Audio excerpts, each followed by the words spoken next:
सर्वमंगल मांगल्ये शिवे सर्वार्थ साधिके शरण्ये त्र्यंबके गौरी नारायणी नमस्तुते। जय माता दी दोस्तों, माँ भगवती जगदम्बा दुर्गा की कृपा आप पर और आपके पूरे परिवार पर सदैव बनी रहे। आज हम सब दुर्गा सप्तशती पाठ के चौथे अध्याय का श्रवण करेंगे। अध्याय सुनने से पहले देवी दुर्गा का कवच और अर्गला स्तोत्र, कीलक स्तोत्र, इन तीनों का श्रवण करने के बाद ही अध्याय को सुना जाता है। माता का ध्यान करते हुए हम अध्याय को शुरू करते हैं। सिद्धि की इच्छा रखने वाले पुरुष जिनकी सेवा करते हैं तथा देवता जिन्हें सब ओर से घेरे रहते हैं, उन जया नाम वाली दुर्गा देवी का ध्यान करें। उनके श्री अंगों की आभा काले मेघ के समान श्याम है।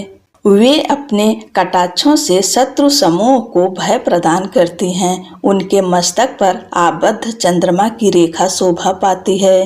वे अपने हाथों में शंख, चक्र, कृपाण और त्रिशूल धारण करती हैं। उनके 3 नेत्र हैं। वे सिंह के कंधे पर चढ़ी हुई हैं और अपने तेज से तीनों लोकों को परिपूर्ण कर रही हैं। ऋषि कहते हैं, अत्यंत पराक्रमी दुरात्मा महिषासुर तथा उसकी दैत्य सेना के देवी के हाथ से मारे जाने पर इंद्र आदि देवता प्रणाम के लिए गर्दन तथा कंधे को झुकाकर उन भगवती दुर्गा का उत्तम वचनों द्वारा स्तवन करने लगे। उस समय उनके सुंदर अंगों में अत्यंत हर्ष के कारण रोमांच हो आया था। देवता बोले, संपूर्ण देवताओं की शक्ति का समुदाय ही जिनका स्वरूप है तथा जिन देवी ने अपनी शक्ति से संपूर्ण जगत को व्याप्त कर रखा है, समस्त देवताओं और महर्षियों की पूजनीय उन जगदम्बा को हम भक्ति पूर्वक नमस्कार करते हैं। वे हम लोगों का कल्याण करें। जिनके अनुपम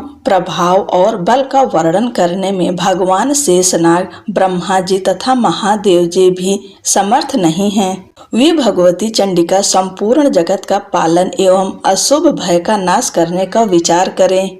जो पुण्यात्माओं के घरों में स्वयं ही लक्ष्मी रूप से और पापियों के यहाँ दरिद्रता रूप से शुद्ध अंतःकरण वाले पुरुषों के हृदय में बुद्धि रूप से, सत्पुरुषों में श्रद्धा रूप से तथा कुलीन मनुष्यों में लज्जा रूप से निवास करती हैं, उन आप भगवती दुर्गा को हम नमस्कार करते हैं। देवी, आप संपूर्ण विश्व का पालन कीजिए। देवी, आपके इस अचिंत्य रूप का असुरों का नाश करने वाली भारी पराक्रम का तथा समस्त देवताओं और दैत्यों के समक्ष युद्ध में प्रकट किए हुए आपके अद्भुत चरित्रों का हम किस प्रकार वर्णन करें। आप संपूर्ण जगत की उत्पत्ति में कारण हैं। आप में सत्व गुण, रजोगुण और तमोगुण, ये तीनों गुण मौजूद हैं, तो भी दोषों के साथ आपका संसर्ग नहीं जान पड़ता।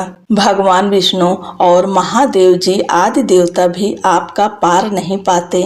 आप ही सबका आश्रय हैं। यह समस्त जगत आपका अंशभूत है, क्योंकि आप सबकी आदिभूत अव्याकृता परा प्रकृति हैं।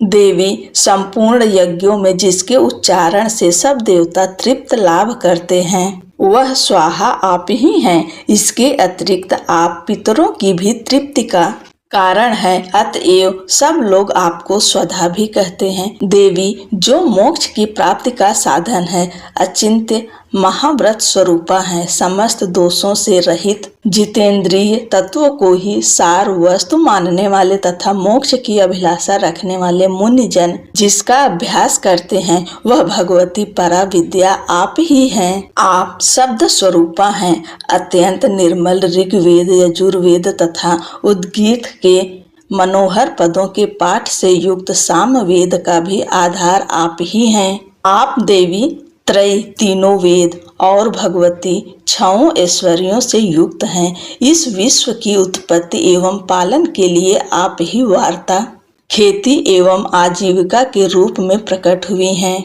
आप संपूर्ण जगत की घोर पीड़ा का नाश करने वाली हैं। देवी, जिससे समस्त शास्त्रों के सार का ज्ञान होता है, वह मेधा शक्ति आप ही हैं। दुर्गम भवसागर से पार उतारने वाले नौका रूप दुर्गा देवी भी आप ही हैं। आपकी कहीं भी आसक्ति नहीं है। कैटभ के शत्रु भगवान विष्णु के वक्षस्थल में एकमात्र निवास करने वाली भगवती लक्ष्मी तथा भगवान चंद्रशेखर द्वारा सम्मानित गौरी देवी भी आप ही हैं। आपका मुख मंद मुस्कान से सुशोभित निर्मल पूर्ण चंद्रमा के बिंब का अनुकरण करने वाला और उत्तम स्वर्ण की मनोहर कांति से कमनीय है। तो भी उसे देखकर महिषासुर को क्रोध हुआ और सहसा उसने उस पर प्रहार कर दिया। यह बड़े आश्चर्य की बात है। देवी वही मुख जब क्रोध से युक्त होने पर उदय काल के चंद्रमा की भांति लाल और तनी हुई भौहों के कारण विकराल हो उठा। तब उसे देखकर जो महिषासुर के प्राण तुरंत नहीं निकल गए, यह उससे भी बढ़कर आश्चर्य की बात है, क्योंकि क्रोध में भरे हुए यमराज को देखकर भला कौन जीवित रह सकता है। देवी आप प्रसन्न हो।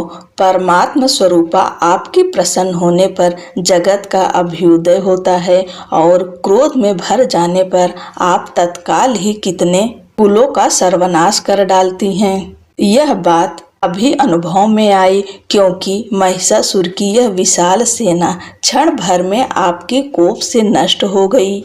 सदा अभ्युदय प्रदान करने वाली आप जिन पर प्रसन्न रहती हैं, वे ही देश में सम्मानित हैं। उन्हीं को धन और यश की प्राप्ति होती है। उन्हीं का धर्म कभी शिथिल नहीं होता तथा वे ही अपने हृष्ट पुष्ट स्त्री पुत्र और भृत्यों के साथ धन्य माने जाते हैं।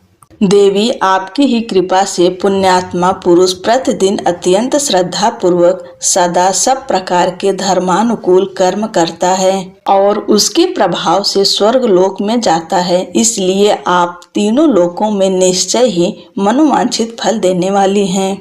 माँ दुर्गे आप स्मरण करने पर सब प्राणियों का भय हर लेती हैं और स्वस्थ पुरुषों द्वारा चिंतन करने पर उन्हें परम कल्याणमयी बुद्धि प्रदान करती हैं। दुख दरिद्रता और भय हरने वाली देवी आपके सिवा दूसरी कौन है, जिसका चित्त सबका उपकार करने के लिए सदा ही दयाद्र रहता हो। देवी इन राक्षसों के मारने से संसार को सुख मिले तथा ये राक्षस चिरकाल तक नरक में रहने के लिए भले ही पाप करते रहे हों। इस समय संग्राम में मृत्यु को प्राप्त होकर स्वर्ग लोक में जाएं, निश्चय ही यही सोचकर आप शत्रुओं का वध करती हैं। आप शत्रुओं पर शस्त्रों का प्रहार क्यों करती हैं? समस्त असुरों को दृष्टिपात मात्र से ही भस्म क्यों नहीं कर देती? इसमें एक रहस्य है। ये शत्रु भी हमारे शस्त्रों से पवित्र होकर उत्तम लोकों में जाएं। इस प्रकार उनके प्रति भी आपका विचार अत्यंत उत्तम रहता है। खड्ग के तेज पुंज की भयंकर दीप्ति से तथा आपके त्रिशूल के अग्रभाग की घनीभूत प्रभा से चौधियाकर जो असुरों की आंखें फूट नहीं गईं, इसमें कारण यही था कि वे मनोहर रश्मियों से युक्त चंद्रमा के समान आनंद प्रदान करने वाले आपके इस सुंदर मुख का दर्शन करते थे।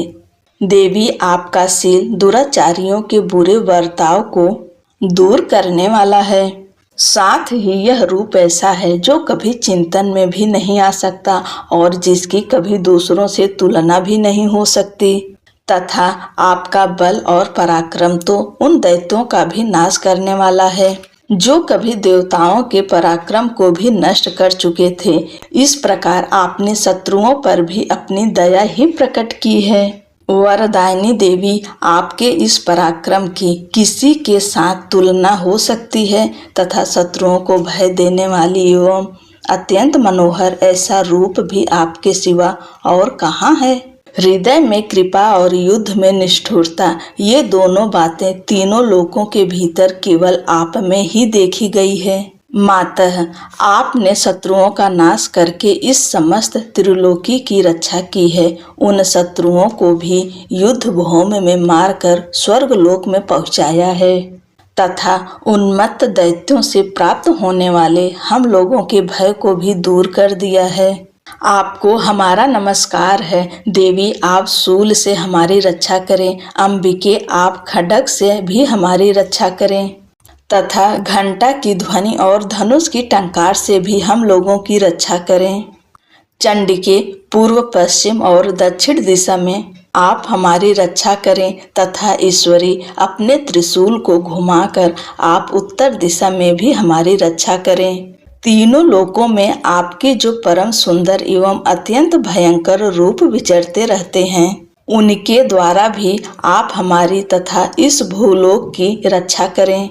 अंबिके, आपके कर पल्लवों में शोभा पाने वाले खड्ग, शूल और गदा आदि जो जो अस्त्र हो, उन सब के द्वारा आप सब ओर से हम लोगों की रक्षा करें। ऋषि कहते हैं, इस प्रकार जब देवताओं ने जगन माता दुर्गा की स्तुति की और नंदन वन के दिव्य पुष्पों एवं गंध, चंदन आदि के द्वारा उनका पूजन किया, फिर सबने मिलकर जब भक्ति पूर्वक दिव्य धूपों की सुगंध निवेदन की, तब देवी ने प्रसन्न वदन होकर प्रणाम करते हुए सब देवताओं से कहा। देवी बोली, देवताओं, तुम सब लोग मुझसे जिस वस्तु की अभिलाषा रखते हो उसे मांगो। देवता बोले, भगवती, हमारी सब इच्छा पूर्ण कर दें। अब कुछ भी बाकी नहीं है, क्योंकि हमारा यह शत्रु महिषासुर मारा गया। महेश्वरी, इतने पर भी यदि आप हमें और वर देना चाहती हैं तो हम जब जब आपका स्मरण करें तब तब आप दर्शन देकर हम लोगों के महान संकट को दूर कर दिया करें तथा प्रसन्न मुखी अंबिके, जो मनुष्य इन स्तोत्रों द्वारा आपकी स्तुति करें उसे वित्त, समृद्धि और वैभव देने के साथ ही उसकी धन और स्त्री आदि संपत्ति को भी बढ़ाने के लिए आप सदा हम पर प्रसन्न रहें। ऋषि कहते हैं, राजन, देवताओं ने जब अपने तथा जगत के कल्याण के लिए भद्रकाली देवी को इस प्रकार प्रसन्न किया, तब वे तथास्तु कहकर वहीं अंतर्ध्यान हो गईं। भोपाल, इस प्रकार पूर्व काल में तीनों लोकों का हित चाहने वाली देवी जिस प्रकार देवताओं के शरीर से प्रकट हुई थीं, वह सब कथा मैंने कह सुनाई। अब पुनः देवताओं का उपकार करने वाली वे देवी दुष्ट दैत्यों तथा शुंभ निशुंभ का वध करने एवं सब लोकों की रक्षा करने के लिए गौरी देवी के शरीर से जिस प्रकार प्रकट हुई थीं, वह सब प्रसंग मेरे मुंह से सुनो। मैं उसका तुमसे यथावत वर्णन करता हूँ। जय जय श्री मार्कंडेय पुराणे सांवरणिके मन्वंतरे देवी महात्म्य चतुर्थ ओम तत्सत। पूरा अध्याय श्रवण करने के लिए आप सबका बहुत बहुत धन्यवाद।